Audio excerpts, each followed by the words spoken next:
Bismillahirrahmanirrahim. Assalamualaikum warahmatullahi wabarakatuh. Innal hamdalillah nahmaduhu wa nasta'inuhu wa nastahdihi wa na'udzu billahi min shururi anfusina wa min sayyiati a'malina. Man yahdihillahu fala mudilla lahu wa man yudlilhu fala hadiya lahu. Fa asyhadu an la ilaha illallah wahdahu la syarika lah iqraran bihi wa tauhidah wa asyhadu anna Muhammadan abduhu wa rasuluhu la nabiyya ba'dah. Wa qala rabbuna tabaraka wa ta'ala fil Qur'anil Karim, ya ayyuhalladzina amanu ittaqullaha haqqa tuqatih wa la tamutunna illa wa antum muslimun. Ya الناس اتقوا ربكم الذي خلقكم من نفس واحدة وخلق منها زوجها وبث منهما رجالا كثيرا ونساء واتقوا الله الذي تساءلون به والأرحام إن الله كان عليكم رقيبا. يا أيها الذين آمنوا اتقوا الله وقولوا قولا سديدا يصلح لكم أعمالكم ويغفر لكم ذنوبكم ومن يطع الله ورسوله فقد فاز فوزا عظيما. فأما بعد عباد الله rahimani wa rahimakumullah. Tentunya kita memuji Allah Subhanahu wa taala atas seluruh kenikmatan yang diberikan oleh Allah Rabbul Alamin. Dan kemudian kita berusaha untuk bersyukur sebaik mungkin kepada Rabb kita atas seluruh anugerah yang diberikan, atas seluruh kesempatan yang dimudahkan oleh Allah Subhanahu wa taala.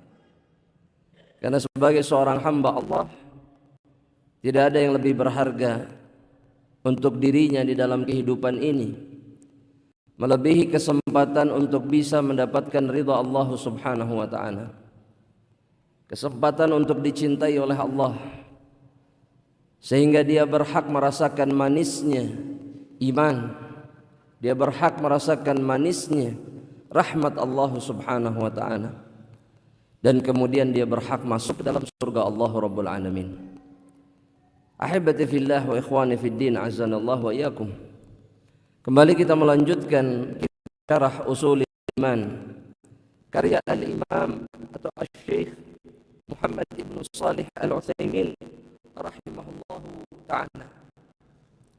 Dan kita sudah sampai kepada hadis pada perjumpaan sebelumnya, hadis yang sahih dari Rasulullah sallallahu alaihi wasallam. Bahkan kita pun sudah menyebutkan salah satu ayat setelahnya dalam suratul Maidah yang disebutkan atau difirmankan oleh Allah Subhanahu wa taala di ayat yang ke-48 bahwa agama Islam ad-din al-islami, bahwa agama Islam adalah agama yang sempurna dan kemudian dia menjadi agama yang bisa dimanfaatkan, digunakan, dijalankan di semua waktu, di semua masa untuk setiap umat sampai Allah menegakkan hari kiamat. Dan di antara dalil yang disebutkan oleh Asy-Syaikh rahimahullahu taala itu adalah firman-Nya dalam suratul Maidah ayat yang ke-48, ketika Allah Subhanahu wa taala mengatakan wa anzalna ilaikal kitaba bil haqq, dan kami telah turunkan kepada kalian atau kepada engkau Al-Qur'an, Al-Kitab bil haqq, dengan al-haq, dengan kebenaran, yakni yang datang, yang diturunkan oleh Allah di dalam kitab Allah, tidak ada kebatilan sedikit pun di dalamnya. Sehingga mereka-mereka yang meragukan Al-Quran, maka mereka meragukan al-haq yang diturunkan oleh Allah, dan ini kekufuran. Itu sebabnya kenapa kita tidak boleh dan diharamkan untuk meragukan apa yang ada di dalam kitab Allah. Itu yang pertama. Sehingga setiap mereka yang meragukan apa yang ada di dalam kitabullah hanya keraguan saja, belum pengingkaran, itu sudah masuk ke dalam ranah kekufuran dan bisa mengeluarkan seseorang dari Islam. Karena seorang muslim, di antara tanda baiknya keislaman yang dia miliki adalah dia tidak memiliki keraguan sedikit pun terhadap apa yang diturunkan oleh Allah Subhanahu wa ta'ala. Allah Ta'ala mengatakan, wa anzalna ilaikal kitaba bil haq musaddiqan lima baina yadayhi, sebagai pembenar atas seluruh kebenaran yang telah sampai kepada Rasulullah sallallahu alaihi wasallam, dari apa yang ditinggalkan oleh nabi dan rasul sebelumnya. Maka semua yang diketahui Nabi sallallahu alaihi wasallam dari kebenaran sebelumnya itu dibenarkan oleh Al-Qur'an, oleh kitabullah. Dan kemudian kata Allah Subhanahu wa taala, wa muhaiminan alaihi. Dan Al-Qur'an yang diturunkan oleh Allah itu menjadi muhaimin. Apa artinya muhaimin? Ini sudah dijelaskan dalam perjumpaan sebelumnya. Ya jamaah, apa artinya? Muhaimin, penguasa. Terus yang keras. Itu ketika dinisbatkan kepada Allah, maka Allah adalah penguasa pengatur segala sesuatu. Tapi ketika disifatkan terhadap kitabullah yang diturunkan oleh Allah Subhanahu wa taala, artinya dia adalah kitab yang mengakhiri, menjadi akhir dari seluruh kitab yang ada, dan menjadi kitab satu-satunya sebagai rujukan dan kitab yang lain terkalahkan. Itu yang dimaksud dengan Al-Quran, itu muhaimin. Dia menggugurkan seluruh kitab yang ada sebelumnya, sehingga memang tidak boleh kemudian hukumnya kita meyakini bahwa kitab-kitab yang ditinggalkan kepada para nabi dan rasul sebelum Nabi Muhammad SAW itu sebagai kitab suci yang kita kemudian boleh kembali dan merujuk kepadanya. Itu sebabnya Rasulullah SAW murka kepada siapa? Sahabat yang bawa Taurat, Umar. Murka karena Allah sudah menurunkan Al-Quran sebagai satu-satunya kebenaran untuk umat Islam. Asy-Syaikh kemudian mengatakan bahwa yang dimaksud dengan Al-Quran itu salihan likulli zamanin wa makanin wa ummah. Yang dimaksud bahwa Al-Quran itu bisa cocok untuk setiap masa, setiap tempat, dan kemudian setiap umat yang menerima Al-Quran. Bahwa kata Syekh, maknanya anna tamassuka bihi la yunafi masalihal ummah, bahwa berpegang kepada kitabullah tidak menafikan datangnya atau tidak mencegah, tidak menghalangi datangnya kemaslahatan demi kemaslahatan bagi umat yang berpegang teguh kepada Al-Quran. Jadi tidak ada perkataan bahwa mereka yang masih berpegang teguh dengan Al-Quran adalah umat yang terbelakang, umat yang tertinggal. Mereka tidak bisa menyesuaikan diri dengan zaman dan seterusnya, dari perkataan-perkataan yang batil. Padahal Allah jadikan Al-Quran untuk bisa dimanfaatkan, digunakan, diamalkan kapan saja, oleh siapa saja, dimanapun mereka berada. Kata beliau kemudian, la yunafi masalihal ummati fi ayyi zamanin wa makanin bal huwa salahuha. Bahkan kata Syekh, Al-Quran adalah satu-satunya atau penyebab datangnya kemaslahatan bagi siapapun, dimanapun, kapanpun. Bahwa Al-Quranlah penyebab datang kemaslahatan dan kebaikan. Oleh karenanya Rasulullah SAW di dalam sebuah hadis yang sahih beliau mengatakan, man ja'alahu amamahu, barang siapa yang menjadikan Al-Quran itu ada di hadapannya. Apa maksudnya jemaah? Al-Quran sebagai imamnya, sebagai rujukannya, sebagai penunjuk jalannya. Maka kata Rasulullah SAW, qadahu ilal jannah. Maka Al-Quran akan menggiring dirinya untuk masuk ke dalam surga Allah Subhanahu wa ta'ala. Dan sebelum segala sesuatu, Al-Quran harus berada di hadapan kita, di depan kita. Kalau antum ditanya sekarang, Al-Quran dulu atau sunnah dulu? Ya mah, Al-Quran dulu atau sunnah dulu? Al-Quran dulu. Kalau seseorang menjadikan sunnah dulu baru Al-Quran, benar atau salah? Kenapa bingung jawabnya?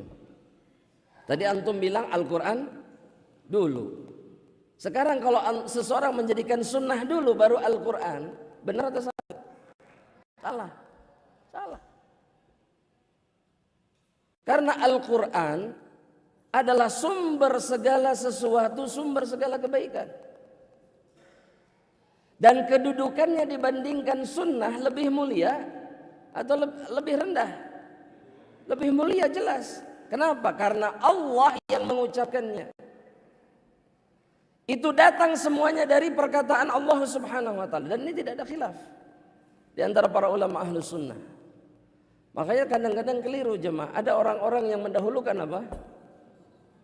Sunnah dulu baru. Ada yang seperti itu? Banyak. Apa buktinya?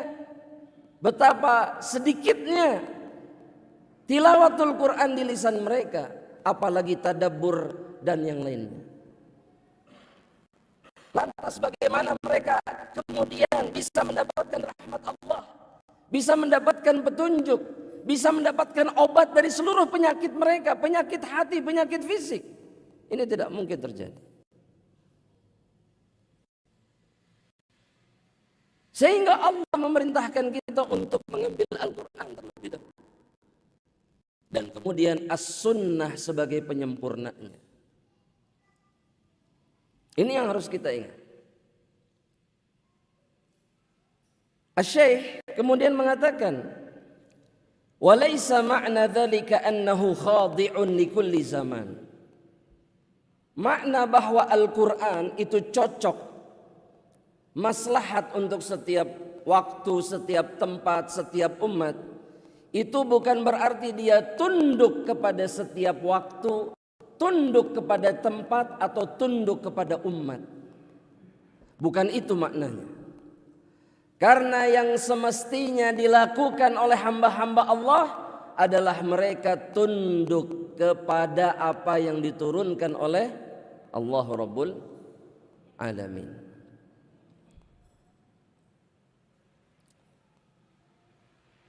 Dan mereka yang berpaling dari Al-Quran, apa yang akan terjadi kepada mereka yang berpaling dari kitab Allah? Kata Allah Subhanahu wa ta'ala dalam Al-Quran, apa? Yang keras. Antum menyebutkan tadi. Ayo. Antum bersuara harus bertanggung jawab.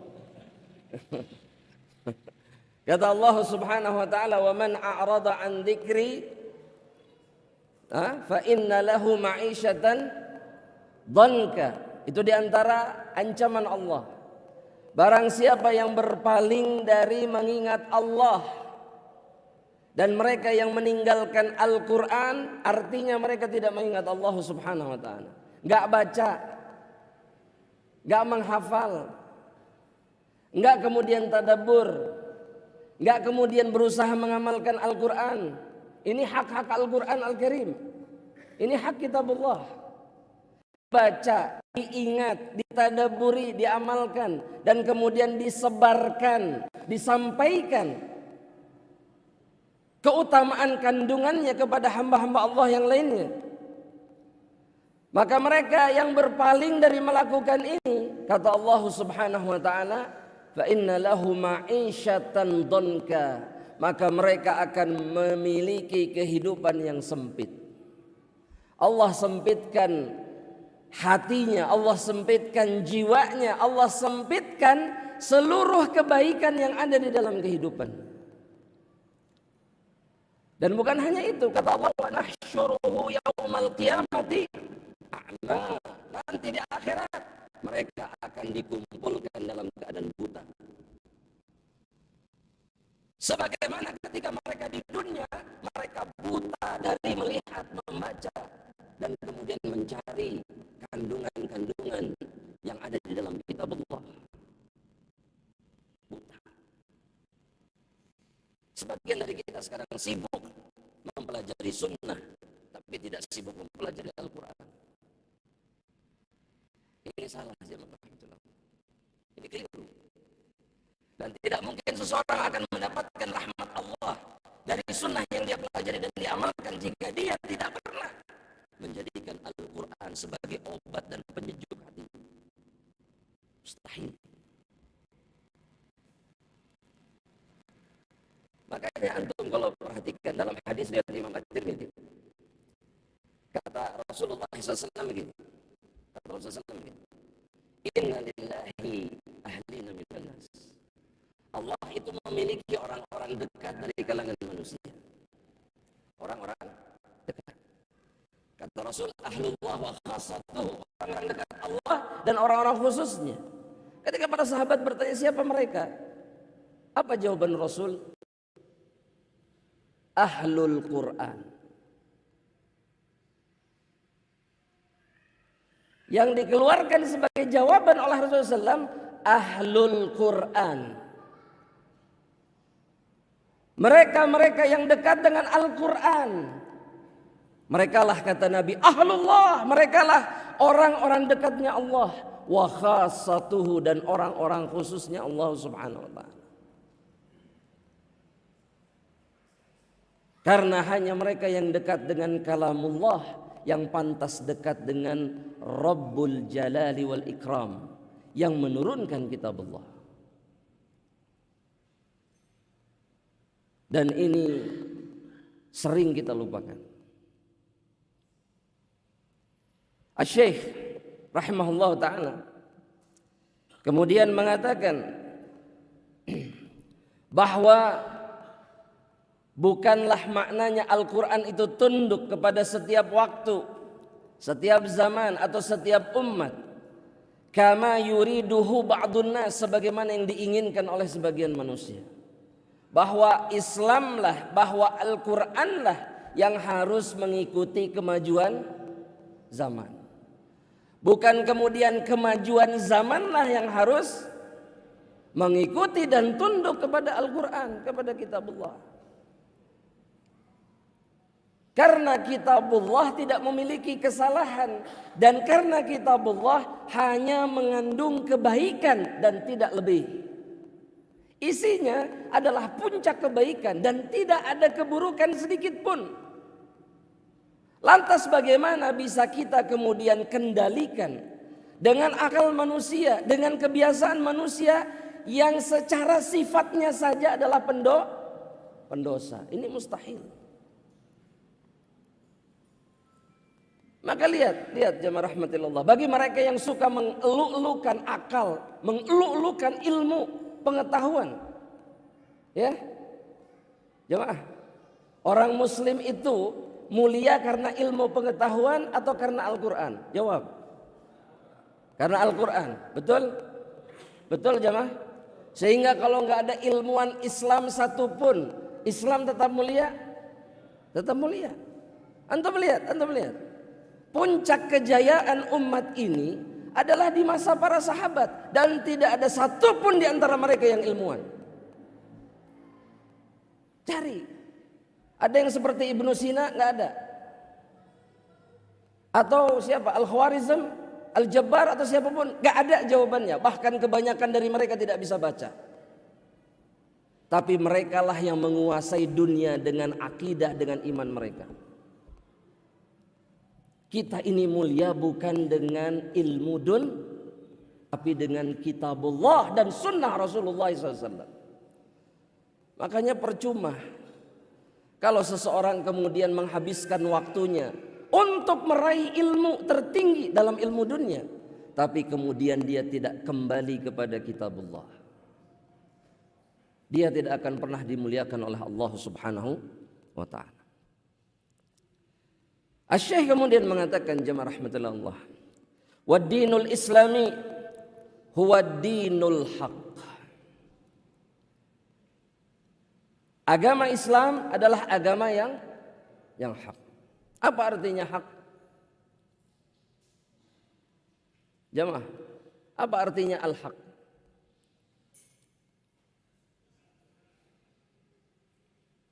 Jemaah, tafadhal. Benar.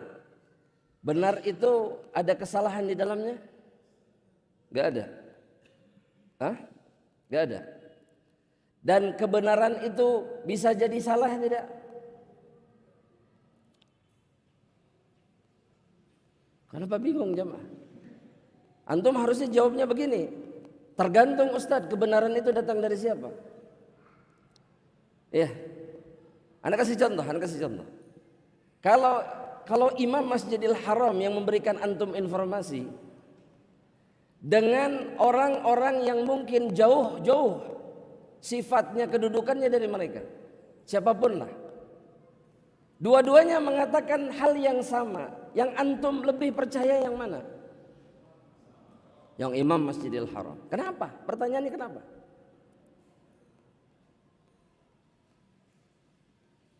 Tadi sepakat Imam Masjidil Haram yang dipilih. Kenapa jawabannya? Kenapa? Karena kita meyakini bahwa tidak ada apa? Kemungkinan dusta sama sekali dari Imam Masjidil Haram. Begitu juga dengan al-haq yang turun dari Allah Subhanahu wa ta'ala. Kata para ulama, al-haq minallah laisa fihi batil battah. Tidak ada kebatilan sedikit pun sampai kapanpun, ila yaumil qiyamah. Tidak ada. Kalau datangnya dari anak mungkin salah. Mungkin salah tidak? Nggak enak jemaah. Bilang mungkin. Kita ini manusia. Anak manusia. Kemungkinan salahnya 99%. Iya. Mungkin. Tapi ketika turunnya dari Allah, mungkin salah tidak? Tidak. Pahami itu ketika melihat Al-Quran. Ya, pahami itu ketika apa? Melihat Al-Quran. Makanya apapun yang datang dari Al-Quran, ternyata nggak mirip-mirip amat dengan ilmu pengetahuan. Mana yang antum percaya? Apa susahnya sih untuk melakukan itu jemaah? Karena bagaimana mungkin kemudian Allah keliru di dalam firman-Nya? Karena kitabullah hak. Tidak ada kesalahan, tidak ada kebatilan sedikit pun di dalamnya. Ya, dan itu sudah dibuktikan oleh musuh-musuh Islam. Mereka tidak bisa menemukan apapun yang keliru di dalam Al-Quran. Kalau orang kafir yang bilang, kita percaya, Al-Quran itu nggak ada kesalahannya. Allah sudah bilang dari awal, ini kitab yang hak. Kok nggak percaya? Menihesete gitu. Aduh. Tapi kalau orang kafir yang bilang, oh iya benar tuh kan, Al-Quran tuh benar. 1400 tahun Allah udah bilang benar. Nabi sudah bilang ini hak. Kenapa kita nggak percaya? Ya, maka ini yang harus kita ingat. Kata Syekh, kemudian kita lanjutkan jemaah.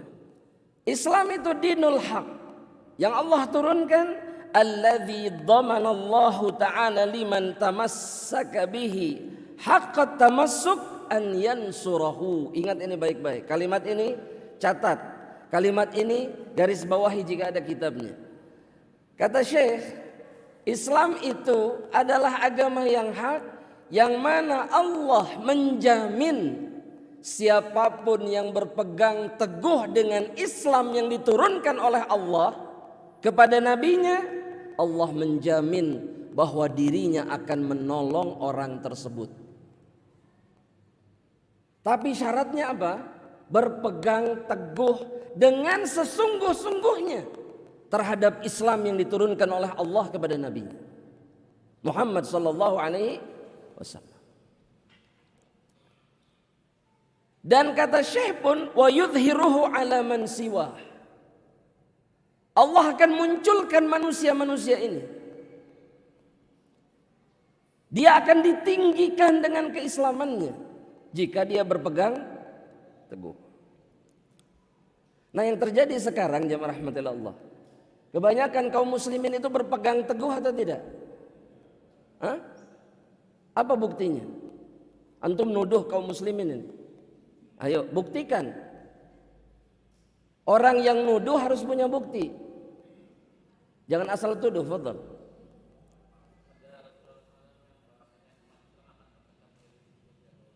Ya.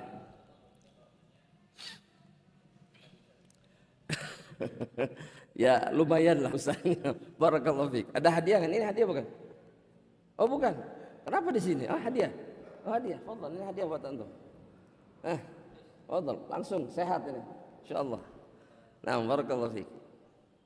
Jemaah, apa buktinya? Apa buktinya? Bukti bahwa kebanyakan kaum muslimin itu hanya ikut-ikutan saja, tidak berpegang teguh. Bahwa apa yang disabdakan oleh Rasulullah SAW dalam beberapa riwayat yang sahih, kata Rasul, la tattabi'anna sunana man kana qablakum. Kalian akan mengikuti jalan-jalan manusia-manusia, orang-orang yang datang sebelum kalian. Dalam riwayat yang lain ditanya sama para sahabat, siapa ya Rasulullah? Al-Yahud wa Nasara? Yahudi dan Nasara. Kalau bukan mereka siapa lagi? Kata Rasulullah SAW, kalian akan ikut mereka. Ya, qadzatan hadzwal qadzah, sejengkal demi sejengkal. Nabi sedang berbicara tentang umat Islam. Nabi sedang berbicara tentang umat Islam. Ini akan terjadi dan sudah terjadi. Bahkan kata Nabi, lau dakhalu juhra dhabbin la dakhaltumuh. Kalau mereka masuk ke lubang apa?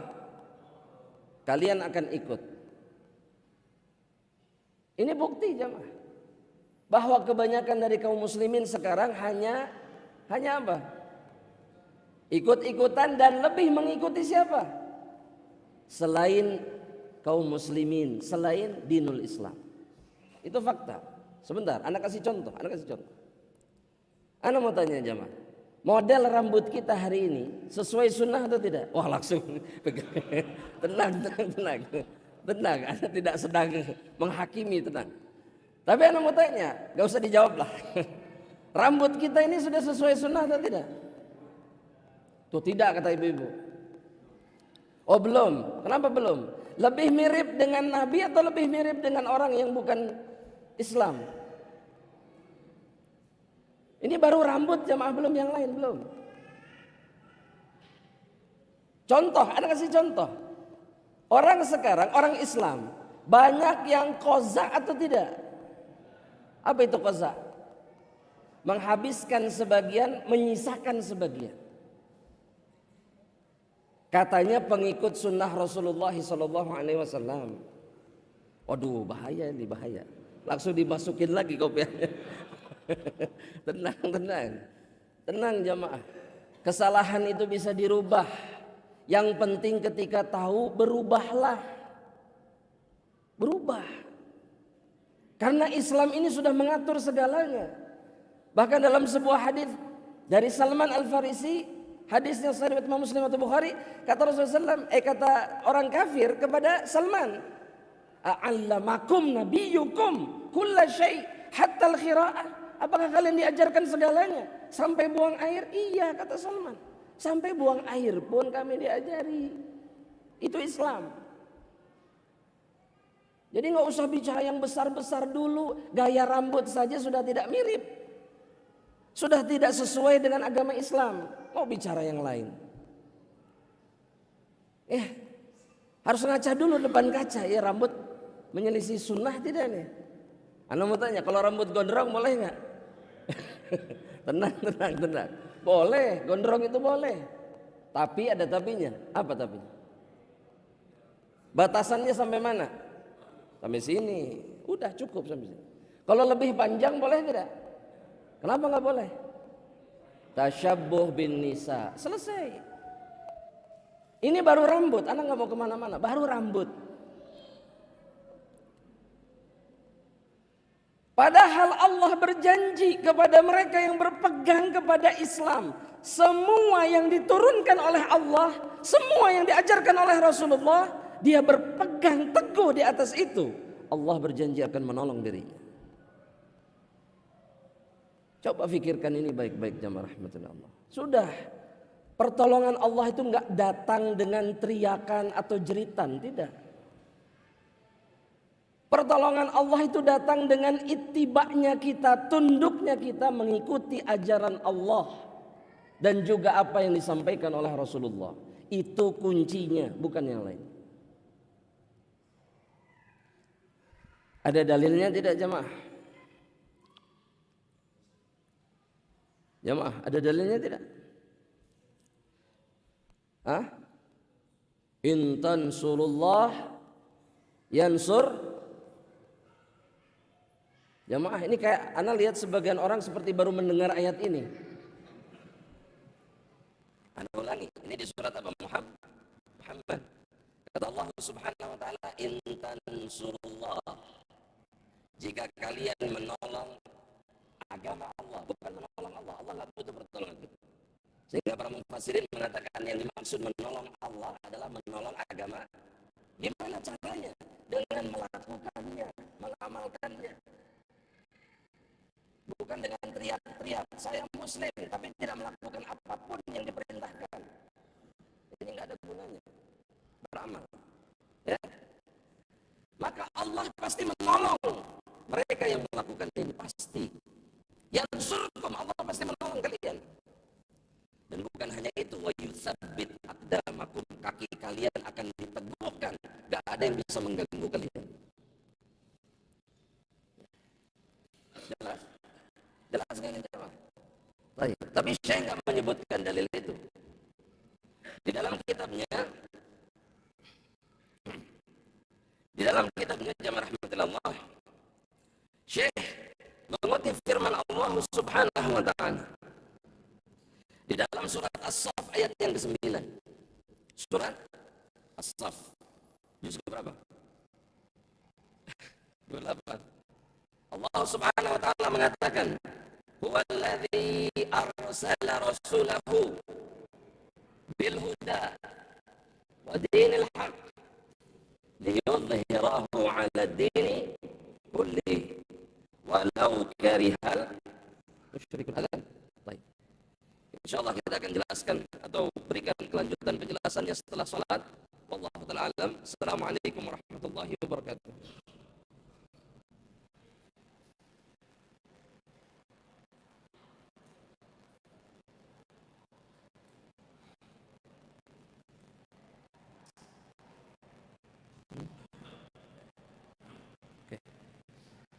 Bismillah. Assalamualaikum warahmatullahi wabarakatuh. Innal hamdalillah nahmaduhu wa nasta'inuhu wa nastahdihi wa na'udzu billahi min shururi anfusina wa sayyiati a'malina. Wa sallallahu ala nabiyyina Muhammad wa ala alihi wa ashabihi ajma'in. Amma ba'd, ibadallah rahimani wa rahimakumullah. Kembali kita lanjutkan pembahasan kita dengan dalil yang disebutkan oleh Syekh rahimahullah ta'ala di dalam surat Shaf ayat yang ke-9. Ketika Allah Subhanahu wa ta'ala mengatakan, "Huwallazi arsala rasulahu bil huda wa dinil haqq liyudhhirahu 'ala ad-dini kullihi walau karihal musyrikun."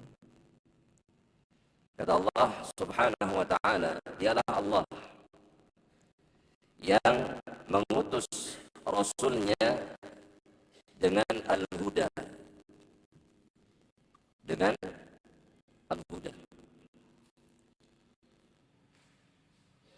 yakni petunjuk dari Allah Subhanahu wa taala. Dan sebagian mufassirin mengatakan al-huda itu adalah kitabullah. Dan kemudian Allah Subhanahu wa taala mengatakan wa dinil haq, dan Allah lah yang mengutus rasulnya dengan agama yang hak, yaitu Islam. Allah kemudian mengatakan yudhhirahu 'ala ad-dini kulli, untuk memenangkan Islam di atas seluruh agama yang lainnya. Dan itu adalah akhir dari Islam yang diturunkan oleh Allah, dan itu adalah akhir dari setiap mereka yang memegang teguh Islam seperti yang diturunkan oleh Allah kepada Rasulnya. Bahwa kaum muslimin dan Islam akan selalu mengalahkan siapapun dan apapun di atas permukaan bumi ini. Hanya saja kita sering lupa bahwa Islam yang akan memenangkan, Islam yang akan menguasai, Islam yang akan berada di atas itu adalah Islam yang sama yang diturunkan oleh Allah kepada Rasulnya Muhammad sallallahu alaihi wasallam.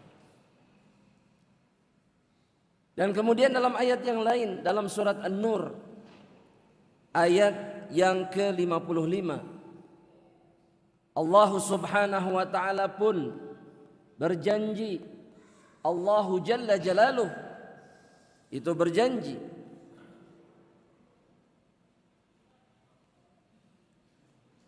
ada apa coba? Oh, ada anak-anak pukul jendela.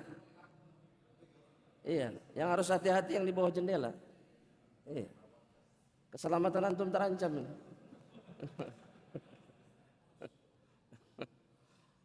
Nah, labas jemaah, insyaallah.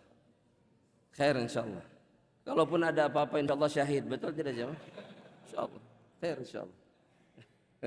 Insyaallah syahid. Ya. Salas diingatkan, lagi dikejar ke atas. Baik, kita lanjutkan jemaah rahmatullah. Sampai mana tadi coba? Surat An-Nur ayat berapa? Hah? Al-dini kulli. Kita sudah pindah itu. Sudah pindah ke surat An-Nur ayat yang ke-55. Di mana Allah Subhanahu wa taala berjanji, wa'adallah. Allah berjanji. Ingat, ini janji Allah. Ini janji Allah, dan Allah sendiri yang mengatakan innallah la yukhliful mi'ad. Sesungguhnya Allah tidak pernah menyelisih janjinya. Ingat baik-baik, Allah tidak pernah berkhianat atas janji yang dijanjikannya. Sehingga tidak boleh ada keraguan sedikit pun di dalam hati kita. Dan ini di antara janji Allah. Apa yang Allah katakan? Wa'adallah alladzina amanu. Allah menjanjikan, Allah berjanji kepada mereka yang beriman kepada Allah Subhanahu wa taala. Wa amilus salihat, dan kemudian beramal saleh. Dan para ulama sepakat, amal saleh itu tidak akan pernah ada dan tidak akan pernah terwujud kecuali ada dua apa? Syarat. Selain dua syarat ini adalah syarat diterimanya amal, dia pun adalah syarat satu amal itu disebut saleh di dalam Islam. Apa syaratnya jemaah? Yang pertama apa? Al-ikhlas. Saya mau tanya, ikhlas itu maknanya apa?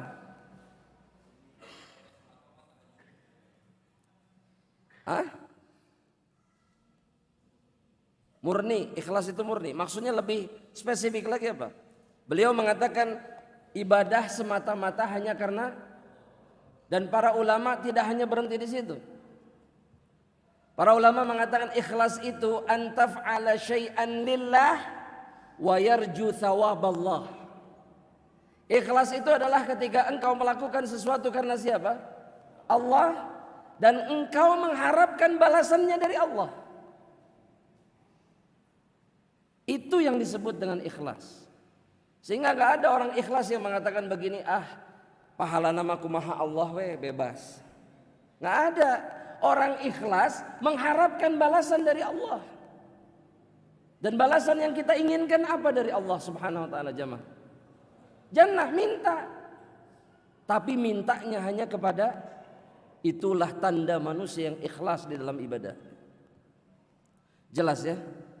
Jadi Allah berjanji kepada mereka yang beriman dan kemudian beramal saleh. Apa janji Allah Subhanahu wa taala kepada mereka? Apa janji Allah? Yang pertama, la yastakhlifannakum fil ard kama stakhlafal ladzina min qablihim. Allah akan jadikan mereka berkuasa jadi pemimpin di atas permukaan bumi. Jadi yang Allah akan jadikan sebagai pemimpin bumi ini, dan kemudian Allah melimpahkan rahmat dan kebaikan kepada mereka, itu hanya kepada mereka-mereka yang beriman dan kemudian beramal saleh. Sebagaimana Allah jadikan orang beriman dan beramal soleh sebelumnya, itu juga berkuasa di atas permukaan bumi. Itu yang pertama, kata Allah Subhanahu wa taala. Kemudian yang kedua kata Allah, wala yumakkinanna lahum dinahum alladzi irtada lahum. Yang kedua, Allah akan teguhkan, kokohkan Islam yang diridhai oleh Allah Subhanahu wa taala untuk mereka. Tidak akan ada yang bisa menggoyahkan Islam dan kaum muslimin jika Allah sudah menetapkannya. Dan caranya agar Islam ini berjaya di atas permukaan bumi bukan dengan teriak-teriak, tapi dengan apa? Iman dan amal saleh. Kalau kemudian menyerukan Islam, Islam, Islam, tapi sambil menyerukan bermaksiat kepada Allah, Allah akan jadikan Islam sebagai agama yang teguh, kokoh di atas permukaan bumi? Jawabannya tidak. Ya, kan ada tuh yang membela Islam sambil apa? Jamaah, sambil apa? Sambil ngerokok. Allahu Akbar, ngebul. Allahu Akbar apa? Ngebul. Ngebul. Mereka membela Islam, tapi di saat yang bersamaan mereka melakukan perkara yang diharamkan oleh Allah. Bagaimana bisa turun pertolongan Allah Subhanahu wa taala? Ini tidak mungkin terjadi. Gak mungkin. Dengan cara apapun gak mungkin. Kalaupun sampai terjadi, maka tidak ada rahmat Allah yang diturunkan kepada mereka. Percuma. Percuma. Dan Allah sudah berjanji, Allah gak akan menyelisih janjinya. Caranya cuma iman.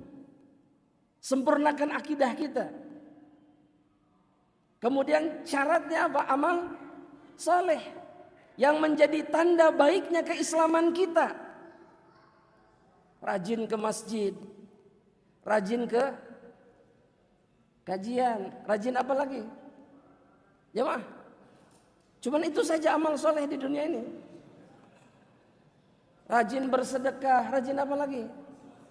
Berpuasa. Selain itu apa lagi?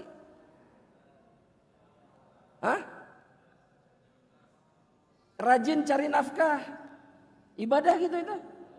Ibadah, oh masya Allah kalau nafkah ibadah. Udah nggak ada khilaf nafkah. Hati-hati Ustaz antum. Ini nafkah ini. Ini hidup anak istri anak. Iya, ibadah. Bukan duduk, nongkrong, lihat langit, oh hari ini cerah. Besok mendung, terus berharap rezekinya datang, nggak ada. Ini bukan Islam. Tapi bersemangat untuk menjalankan kewajiban, mencari nafkah untuk siapa? Untuk keluarga, tapi mengharapkan apa? Mengharapkan balasan dari Allah Subhanahu wa taala. Ibadah. Tidak mau terlihat lemah, itu juga sama, itu ciri orang Islam. Selalu berusaha kuat. Tidak pernah merendahkan dirinya di hadapan siapapun. Aziz, mulia,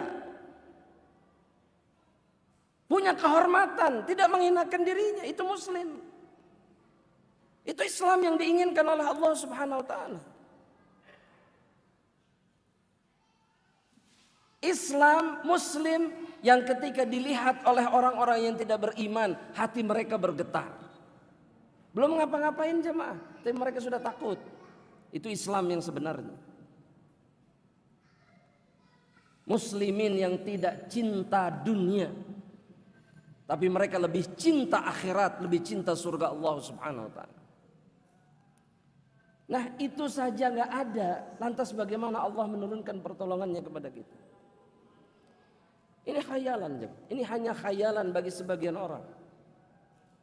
Sedangkan syarat Allah memberikan janjinya tidak pernah dipenuhi oleh hamba-hamba Allah. Maka kembali lagi kepada agama Allah, perbaiki iman, perbaiki amal saleh, maka Allah memastikan Allah akan menjadikan kalian di atas permukaan bumi sebagai pemimpin, dan agama kalian yang akan teguh kokoh, tidak bisa digoyahkan oleh siapa. Dan bukan hanya itu, Allah Subhanahu wa ta'ala juga kemudian mengatakan, wala yubaddilannahum min ba'di khaufihim amna. Rasa takut mereka itu Allah akan gantikan dengan ketenangan, keamanan. Ya'budunani, mereka beribadah kepadaku, kata Allah, dan tidak menduakan aku dengan satu apapun. Tenang, tidak ada yang ganggu, rasa takut mereka hilang. Anda mau tanya sekarang, kaum muslimin sekarang ini di tengah ketakutan atau ketenangan? Ketakutan atau ketenangan? Kekhawatiran? Ketidakpastian? Kebingungan? Apa penyebabnya? Karena iman dan amal soleh mereka tidak baik. Udah, gak usah repot-repot menyalahkan siapapun, gak usah. Salahkan diri sendiri. Ada yang salah dengan iman kita, dan ada yang salah dengan amal soleh kita. Dan itu tidak akan pernah kemudian mendatangkan kebaikan untuk kita jika ternyata iman dan amal soleh kita masih jauh dari apa yang diharapkan oleh Allah, masih jauh dari apa yang dicontohkan oleh Rasulullah Sallallahu Alaihi Wasallam. Kemudian Allah Subhanahu wa ta'ala mengatakan, wa man kafara ba'da dzalika faulaika humul fasiqun. Dan barang siapa yang kufur setelah itu, maka merekalah orang-orang yang fasik. Dalam sebagian penafsiran, mereka-mereka yang tidak percaya dengan janji Allah itu, apa buktinya? Mereka menyelisihi apa yang diinginkan oleh Allah. Imannya tidak, amal salehnya tidak, maka merekalah orang-orang fasik, kata Allah Subhanahu wa ta'ala. Dan Allah pasti menolong mereka yang memperbaiki keislaman dan imannya, dan kemudian menyibukkan hidupnya dengan amal soleh, bukan dengan amal. Lawannya soleh apa? Salah, Masya Allah. Amal salah. Dan di antara amal salah yang banyak dilakukan oleh kita apa, jemaah? Sibuk mengejar nah, itu sebetulnya, jemaah. Ya, itu sebetulnya yang membuat kita jauh dari Allah. Wallahu ta'ala alam bishawab. Sampai di sini, jemaah rahmatullahi Allah, ya. Mudah-mudahan yang singkat ini memberikan manfaat insyaallah.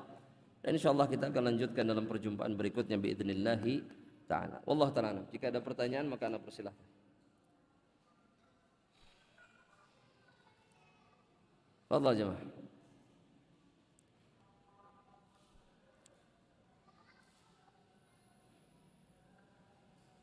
Masya Allah. Gak sempat nyatat kayaknya. Langsung aja, silakan. Kalau mau tanyakan langsung silakan. Fadhal. Siapa? Antum, fadhal.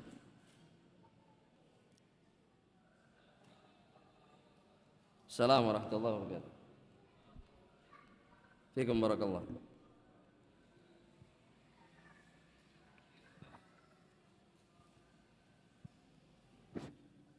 Izin bertanya, Ustaz, kalau Islam kan akan jaya dengan salah satunya dengan amalannya itu dengan berdakwah. Sedangkan kita sibuk dengan mengejar dunia. Maksudnya mengejar dunia itu gimana, Ustaz? Jazakallahu khairan. Jamaah rahmatullah Allah subhanahu wa ta'ala, mengejar dunia itu adalah ketika kita menghabiskan seluruh tenaga dan tujuan yang ada di dalam hati kita. Kalau kata Nabi, man kanatid dunya hammahu, barang siapa yang menjadikan dunia sebagai urusan yang memenuhi hatinya, yang membuatnya gundah, yang membuatnya takut, yang membuatnya bingung, itu adalah keadaan para pengejar dunia. Ketika nggak dapat stres, ketika dapat stres juga sama, nggak bahagia, nggak melakukan yang benar. Itu kan keadaan para pengejar dunia. Bukan mereka yang mencari dunia untuk memenuhi kebutuhannya. Karena orang yang beriman mencari dunia bukan mengejarnya. Dia cari untuk apa? Untuk memenuhi kewajiban. Titik. Jika dia mendapatkan lebih dari itu, maka yang lebih akan menjadi kebaikan. Bukan memalingkan dia dari mengingat Allah subhanahu wa ta'ala. Para pengejar dunia itu adalah mereka-mereka yang jika kehilangan dunia, mereka bersedih. Dan kemudian mereka ketakutan. Itu tanda bahwa di dalam hati mereka ada kecintaan yang sangat luar biasa terhadap dunia. Sedangkan yang beriman semestinya tidak. La khaufun alaihim walahum yahzanun. Mereka nggak punya rasa takut tentang apa yang akan terjadi kepada mereka, nggak ada. Dan yang terlewat, yang terluputkan, yang menyakitkan mereka, mereka tidak ratapi, tidak sedih. Yang berlalu, hilang, sudah selesai. Mau apa? Ya, itu keadaan orang-orang yang beriman. Dan ketika dunia menghalangi kita dari mencari akhirat, maka ingatlah, kita ini adalah para pencari dunia, para pengejar dunia. Ya. Sekarang saya mau tanya jamaah rahmatullah Allah, apa yang menghalangi kita untuk melakukan amal soleh dalam satu hari? Adakah penghalang? Kita punya 24 jam. Berapa jam untuk melakukan ketaatan kepada Allah? Gak usah dijawab. Kemudian berapa jam yang kita habiskan untuk dunia?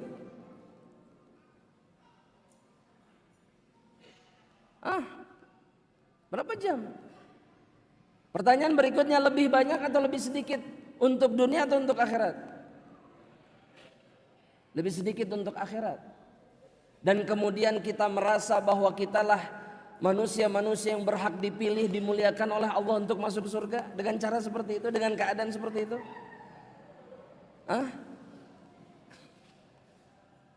Dan mereka-mereka yang telah mendahului kita, para sahabat Rasulullah, apakah keadaan mereka seperti itu? Dunia lebih banyak daripada akhirat? Jawabannya tidak.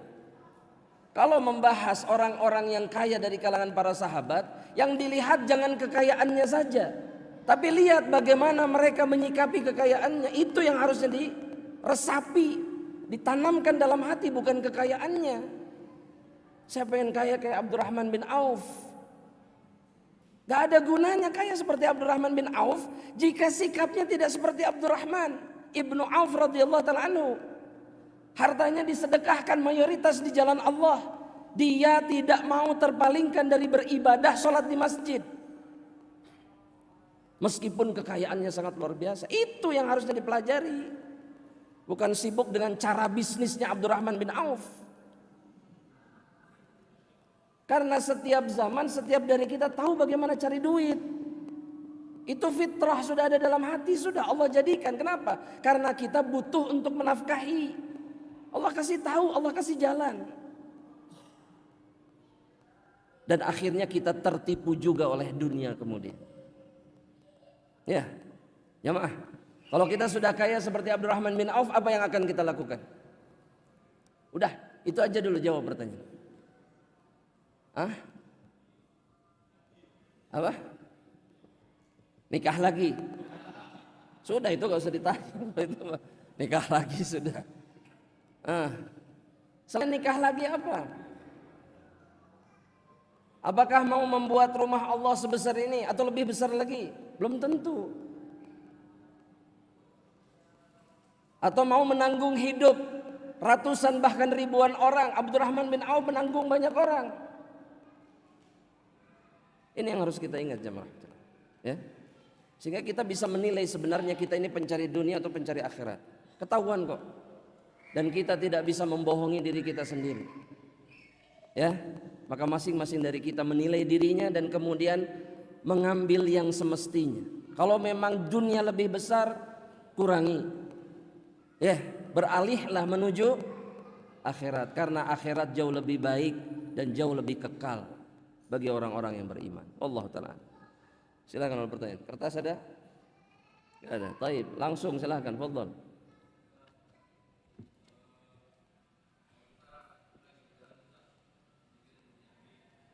Kalau lagi di jalan mikirin dunia. Iya. Apaan, Terus? Ustaz? Kalau kita jalanin duniawi, terus kita kepikiran untuk sholat nih ya, Ustaz. Pikirin akhirat nih akhirnya. Tapi prediksi kita rata-rata jalanan macet.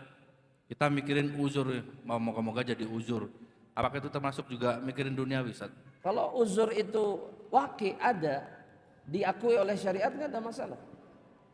Tapi kalau uzurnya setiap hari, maghrib di jalan terus, wah ini uzur, Anda boleh menjamak kok, tapi tiap hari. Padahal masjid kelewat. Ini dengan adanya Al-Aziz itu antum jadi nggak punya uzur, tahu nggak? Sahih. Kalau lewat sini, Soekarno-Hatta, antum bisa berhenti di seberang, dimanapun lah. Itu ada ini tempatnya antum situ. Ya, antum bisa parkir di situ, nggak akan diusir insya Allah. Antum nyebrang ke sini sholat. Atau muterlah sedikit, sholat. Balik lagi nggak apa-apa, jauh macet-macet terserah. Nggak ada urusan. Kalau memang yang kita kejar akhirat. Ada apa gunanya kita menjalankan satu kewajiban tapi menghancurkan kewajiban yang paling wajib lebih wajib? Buat apa? Sholat itu yang paling wajib. Terus antum sia-siakan dengan alasan apa?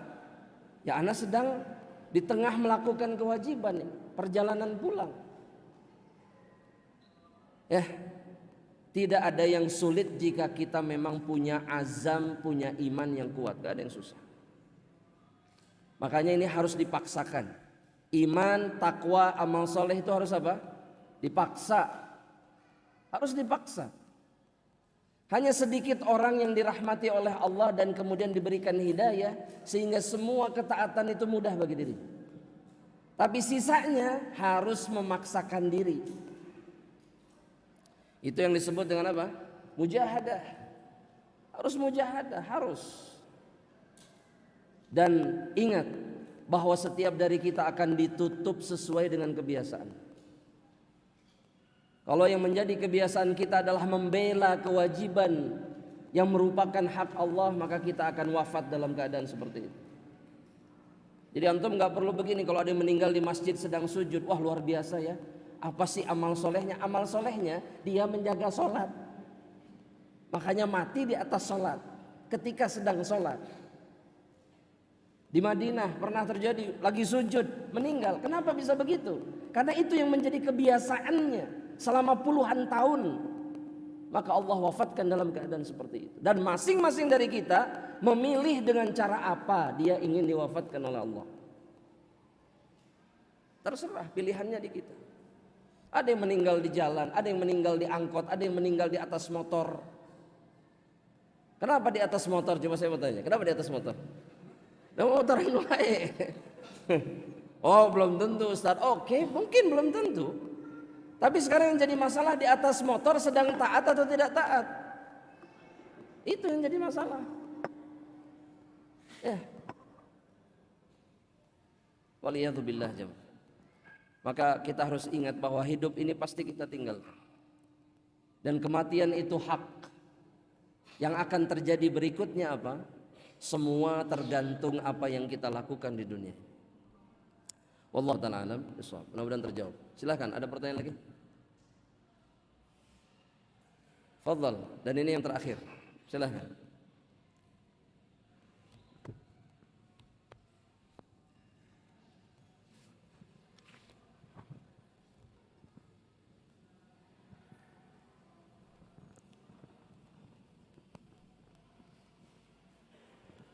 Assalamualaikum.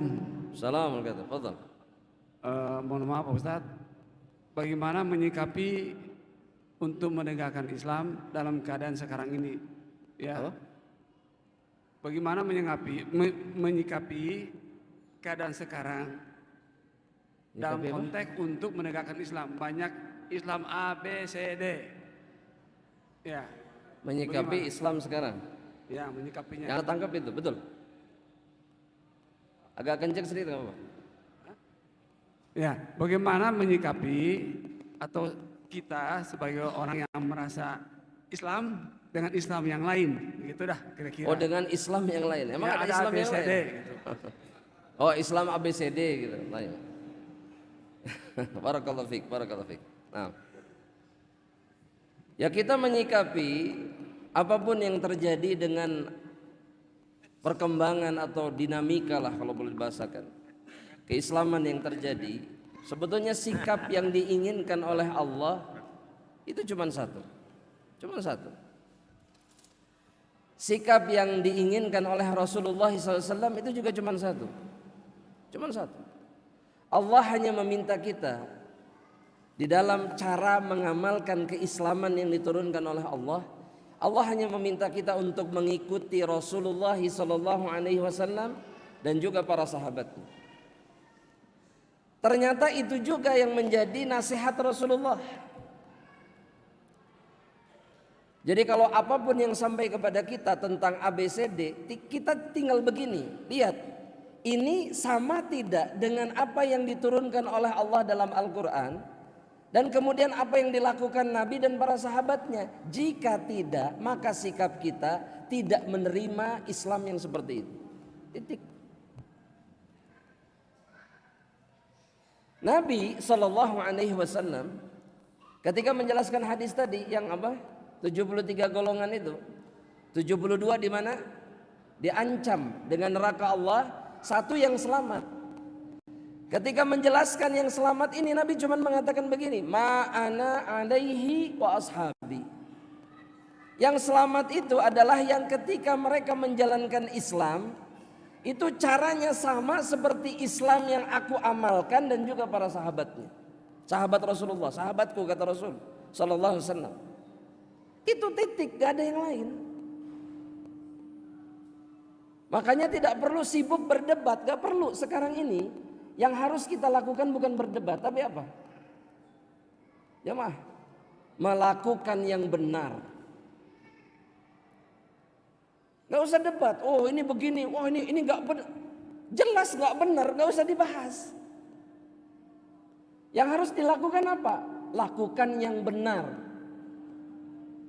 Dan sampaikan yang benar kepada orang. Mau terima alhamdulillah, tidak mau terima itu sama sekali bukan urusan satu orang pun di antara kita. Titik. Karena tugas kita hanya falas. Bukan kemudian sibuk mengomentari orang lain. Falas. Ya. Jadi itu sikap yang semestinya, Pak. Kalau yang antum maksud kemudian memberikan penjelasan dan seterusnya, itu bukan tugas kita. Itu tugas siapa? Para ulama. Maka jangan mengambil tugas para ulama. Biarkan para ulama yang melakukannya, bukan kita. Ya, membantah orang-orang yang keliru itu tugas siapa? Para ulama. Tugas kita bukan? Hah? Tugas kita bukan? Kalau bukan tugas kita, kenapa diambil? Di media sosial, di YouTube, di Instagram, itu kita ambil semua tugasnya para ulama. Antum ini batil. Yang benar itu begini, itu bukan tugas kita. Ustadz harus amar ma'ruf nahi mungkar, betul. Harus punya apa? Ilmu kita belum. Ini kita baru mulai, kitab yang kita pelajari baru mulai, belum selesai. Sudah mau membantah aliran sesat. La haula wala quwata illa billah. Al-Quran hafalan berapa juz? Baru 1 juz, juz amma. Mau membantah orang yang tersesat dari jalan yang hak. Ini gimana caranya? Ini mustahil terjadi. Ikhwan kibar katanya, aduh, udah itu masalah lain. Nggak usah dibahas. Ala kulli hal jamaah, kita kembali lagi bahwa tugas kita hanya apa? Menyampaikan yang kita tahu, titik satu. Dan kemudian yang lebih penting dari itu apa? Mengamalkan apa yang kita tahu. Dan tidak sibuk dengan amal orang lain. Khalas. Ya, ada yang mau model begini dan begitu, biarkan. Selama kita sudah sampaikan, gak mau terima, selesai. Ya, wallahu ta'ala alam. Itu yang terakhir dari pertemuan kita hari ini. Antum lah, bonus lah sudah. Tapi jangan panjang-panjang pertanyaan. Wallah.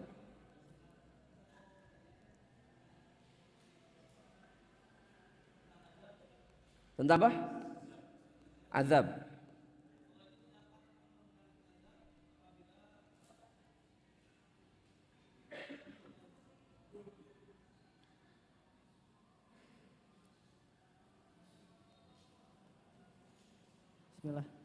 Bismillah. Jadi Allah itu tidak akan menurunkan azab apabila Allah itu akan menurunkan azab apabila ada terjadi kemungkaran, kesyirikan dan juga kemaksiatan. Nah itu apa korelasinya dengan Allah itu tidak akan menimpakan suatu azab apabila di tengah-tengahnya itu ada orang yang beriman. Apa dalilnya? Al-Anfal ayat 33 kalau nggak salah Ustaz. Bukan itu isinya. Oh, Bukan. Wa ma kana Allahu liyu'adzibahum wa anta fihim, kata Allah. Dalam surat itu kata Allah, Allah tidak akan mengazab mereka selama engkau Muhammad ada di tengah-tengah mereka. Yang jadi masalah sekarang Rasulullah SAW tidak ada di tengah-tengah kita. Tapi Allah kemudian mengatakan wa ma kana Allahu mu'adzibahum wa hum yastaghfirun. Tapi Allah juga nggak akan mengazab mereka selama mereka beristighfar dari dosa-dosa yang mereka lakukan. Ya, itu ayatnya.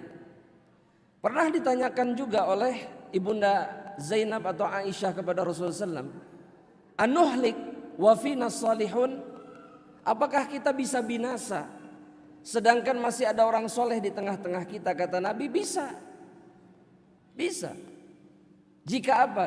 Idza kathural khabath, jika kemungkaran, keburukan, kemaksiatan sudah terlalu banyak. Dan banyaknya maksiat itu menandakan apa? Tidak ada atau sedikit yang mencegah kemaksiatan dan kemungkaran yang terjadi. Sesoleh apapun manusia, ketika dia meninggalkan perkara yang satu ini, dia pantas diazab oleh Allah Subhanahu wa ta'ala. Maka ini yang harus kita khawatirkan, ya. Dan mudah-mudahan jelas insyaallah. Baik. Wallahu taala alam. Ini yang bisa ana sampaikan ahibati fillah. Semoga Allah merahmati antum kita semuanya, mengampuni dosa-dosa kita, yang mengumpulkan kita kelak insyaallah di dalam surganya. Amin. Allahumma amin. Kita tutup dengan doa kafaratul majlis. Subhanakallahumma wa bihamdika asyhadu an la ilaha illa anta astaghfiruka wa atubu ilaik. Assalamualaikum warahmatullahi wabarakatuh.